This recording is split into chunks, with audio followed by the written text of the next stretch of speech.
In Yarmouth, Massachusetts, we installed a 17.16 kilowatt solar array on a beautiful red cedar roof.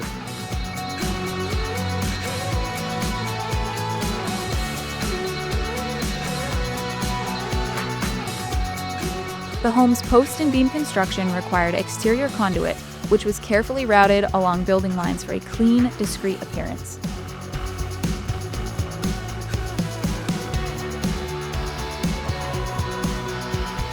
A FranklinWH energy storage system provides 30 kilowatt hours of backup power, helping keep the home self-powered for much of the year.